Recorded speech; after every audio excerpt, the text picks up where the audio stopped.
You're the one who's always there. First in, last out. You put in the hours, skip breaks, take the calls nobody else wants. You follow the rules, pick up the slack, and give more than what's asked, because that's what you were taught. That if you just worked harder, longer, and better than everyone else, success would come. But now you're staring at someone else living the life you thought you'd earn. Someone who talks more than they work, someone who knows the right people, bends the rules, and somehow still ends up on top. Meanwhile, you're stuck wondering, what did I do wrong? But maybe that's not the right question. Maybe the real question is, what lie have I been living? From the moment you could walk and talk, you were told a story. Work hard, be good, follow the rules, and the world will take care of you. Effort equals reward. That's the deal. But what if that deal was never real? What if it was a story told to keep you grinding, hoping, waiting for a payoff that may never come? Friedrich Nietzsche, the German philosopher who specialized in smashing illusions, once said that what we call moral labor, the kind of work that's praised for being selfless, obedient, and humble, isn't noble. It's a spiritual trap, a system designed not to elevate you, but to keep you exactly where you are. Here's the brutal truth. In a world driven by power, morality is often just a tool to control those who don't have any. You were taught that virtue is its own reward, that if you stayed honest, worked hard, and kept your head down, the universe would eventually make things right. But life isn't fair. Life is a competition. Life is political. And the system you're serving doesn't pay out based on virtue, it pays out based on value. Not the value you create, but the value you control. That's why the nurse pulling double shifts gets paid less than the influencer selling fake success from a rented sports car. That's why the guy breaking his back on a construction site retires with just enough to survive, while someone manipulating algorithms walks away with millions. It's not because you did anything wrong. It's because you believed a lie. And that lie was built specifically for people like you, to keep you compliant, hardworking, and most importantly, quiet. To keep you from asking dangerous questions like, who benefits from my loyalty? Who profits from my exhaustion? Why does society celebrate hard work but reward something else entirely? Why does society celebrate hard work but reward something else entirely? Nietzsche didn't say stop working. He wasn't telling you to quit or get lazy. What he challenged was the meaning we attach to obedience. He pushed back against the idea that silent suffering is sacred, that to be a good person is to accept less, ask for nothing, and be grateful for scraps. He called that mentality slave morality, a mindset built not from strength but from fear, a value system invented by those without power in an attempt to survive in a world they couldn't control. And if you feel frustrated, if you feel like you're waking up to something that doesn't quite sit right, you're not crazy. You're just seeing reality for what it is. Because the truth is, the system isn't broken. It's functioning exactly how it was meant to. The people who rise aren't always the most skilled or most deserving. They're the ones who understand how to play power, how to move within it, how to acquire it, and most importantly, how to stop needing the system's permission to succeed. So ask yourself, what if working harder is the wrong answer? What if the belief that good work gets noticed is not your salvation, but your trap? Let's break it down. If hard work automatically leads to success, then the people who work the hardest should be the wealthiest, right? But look around. Who's up at 5 a.m., working outside in the rain, in the cold, under the sun, building our cities, fixing our roads, driving our trucks? Who's doing 12-hour hospital shifts, caring for strangers, skipping lunch, holding dying hands? And who's worrying about rent? Who's living paycheck to paycheck, hoping their car doesn't break down? It's not the hedge fund manager, it's not the social media guru. And yet, they're the ones making bank.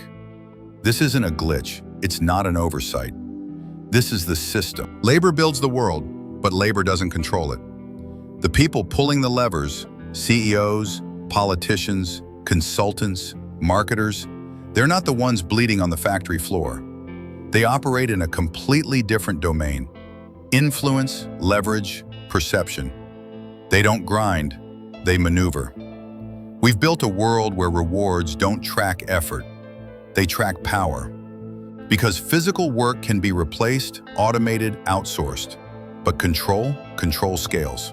A nurse can care for one patient at a time. An investor can shift the fate of entire markets in a single transaction.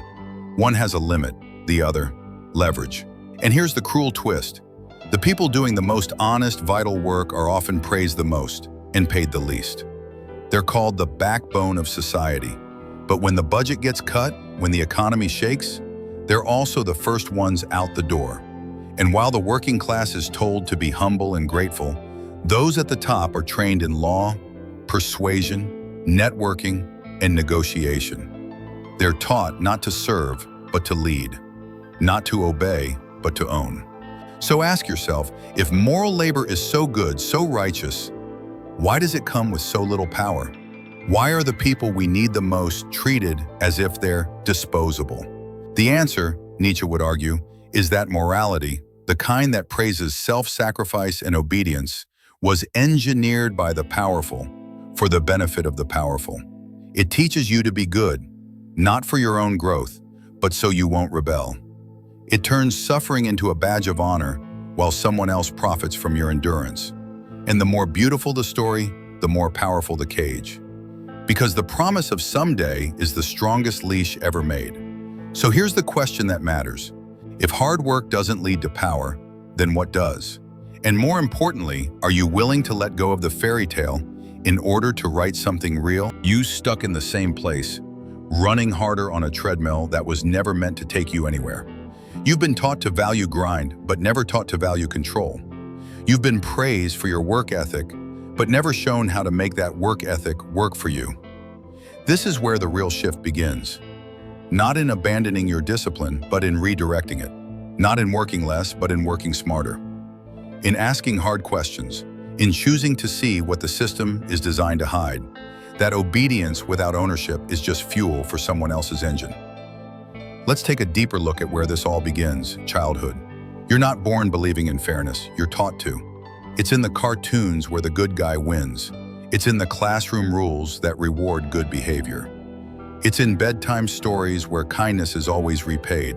Slowly, subtly, you're conditioned to believe in a cause and effect relationship between morality and reward, between doing what's right and getting what you want. But here's the problem. That conditioning was never designed to prepare you for the real world. It was designed to make you manageable. Because people who believe in fairness don't resist. They don't push back. They don't question the script. They just keep going, hoping that one day someone will notice, someone will reward them. But in many cases, no one ever does. Meanwhile, the people who rise aren't waiting to be noticed. They're writing their own scripts. They know the system isn't fair, so they don't waste time hoping it will be.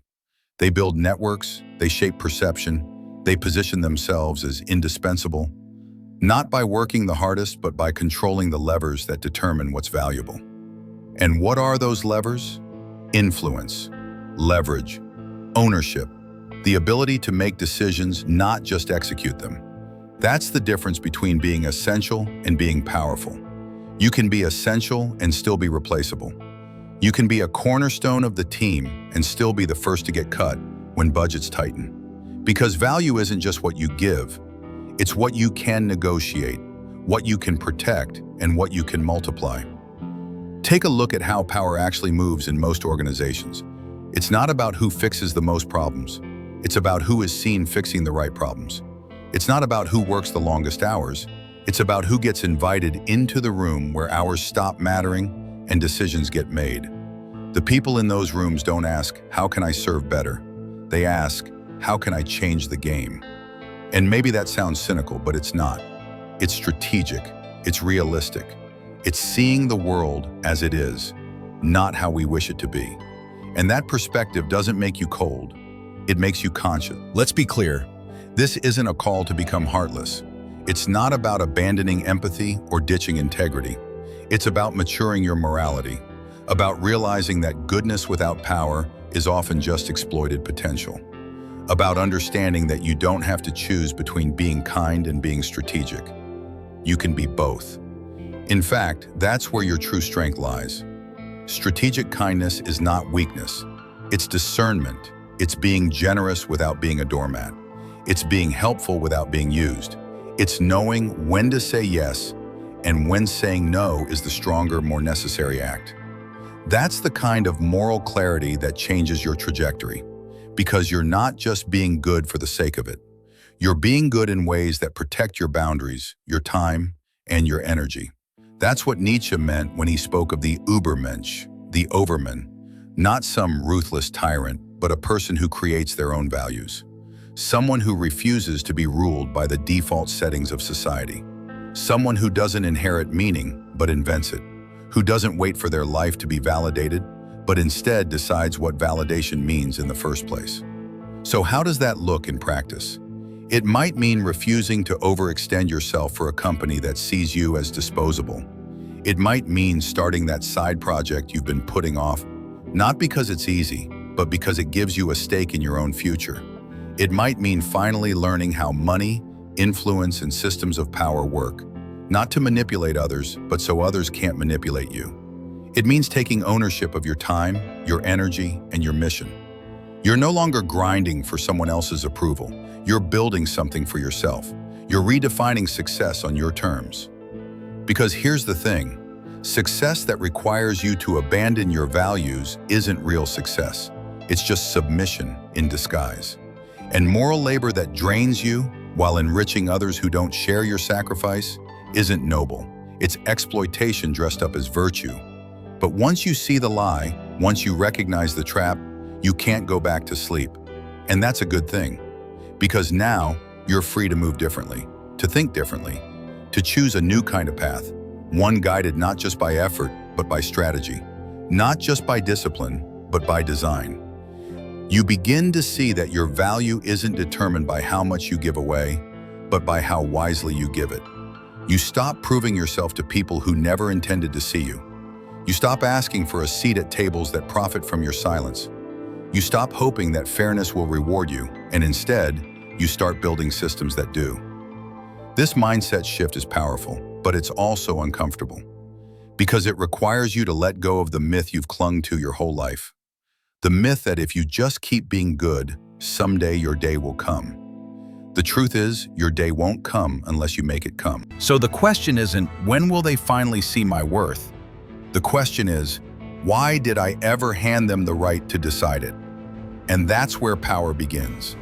Not in rebellion, not in resentment, but in responsibility, in owning your story, in deciding that your time, your talent, your life, it all matters too much to waste on waiting. Because waiting is the oldest trap in the book. Wait your turn. Wait to be chosen. Wait for recognition. Wait for fairness. But while you're waiting, someone else is moving. They're not better than you. They're not more talented. They just stopped waiting and started acting. They understood a simple truth. Fairness is not a law, it's a luxury.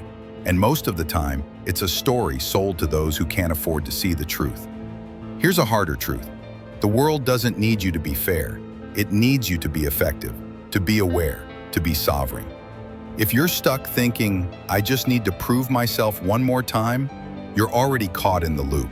Because the people with real power aren't proving, they're positioning. Think about the person in your job who does less work but gets more credit. The influencer who seems average but owns the room. The entrepreneur who builds a mediocre product but sells it brilliantly. You could outwork them tenfold and still lose. Why? Because they understand visibility. They understand control. They've mastered the narrative. And narrative, more than effort, is what drives value in the real world. You've been told to keep your head down and let your results speak. But results don't speak for themselves in a world that runs on perception. You need to shape how you're seen. You need to craft how your value is received. Otherwise, you'll be the best-kept secret in a system that profits from your silence. This doesn't mean becoming fake. It means becoming intentional. Owning your message, owning your worth, not waiting for it to be discovered like some hidden treasure, but presenting it like the priceless asset it is. Because if you don't define your value, the world will underprice it every time. Look, Maybe you were taught to equate self-promotion with arrogance, to believe that being good was enough and asking for more was greedy. That belief might have made you humble, but it also made you invisible. And the world doesn't reward what it can't see. The most dangerous lie you ever believed is that being morally good means staying small. That humility means silence. That sacrifice means significance. But that's not virtue, it's self-erasure. And you don't owe the world your invisibility just to make others comfortable. You owe it to yourself to show up fully, to own your space, to advocate for your needs without apology, to stop settling for being needed and start aiming to be independent. Because being needed feels flattering until it becomes a prison, until you realize they need you just enough to keep you from leaving, but not enough to let you rise. That's not loyalty, that's control, and it ends the moment you decide to stop asking for permission. That's the heart of all of this, agency. The power to choose, to reject the scripts written for you and write your own. That's the difference between a life of quiet obedience and a life of intentional sovereignty. And that difference, it changes everything. It changes how you work. You stop doing tasks for approval and start designing systems that scale your value. It changes how you love. You stop performing worthiness in relationships and start demanding reciprocity. It changes how you spend time. You stop grinding in silence and start investing in leverage. It changes how you see yourself, not as a servant of someone else's vision, but as the architect of your own. And maybe that means walking away from comfort. Maybe it means becoming a little less likable. Maybe it means disappointing people who benefited from your silence. That's okay. Growth requires rupture. Evolution requires friction. Becoming who you are means letting go of who they trained you to be. Let this sink in. You don't need more discipline. You need more discernment. You don't need to try harder. You need to choose better. You don't need to be nicer. You need to be sharper. Because the goal was never just to be good, it was to be free. And freedom requires clarity, courage, and an unapologetic commitment to stop trading your life for crumbs of validation. So here's the final truth. The world doesn't owe you fairness, but you owe yourself the truth. You owe yourself the courage to stop hoping that discipline alone will save you. You owe yourself the vision to build something bigger than obedience. Because in the end, discipline isn't the enemy. It's just a tool. And a tool, in the wrong hands, will build someone else's empire. But in the right hands, your hands, it can build your freedom.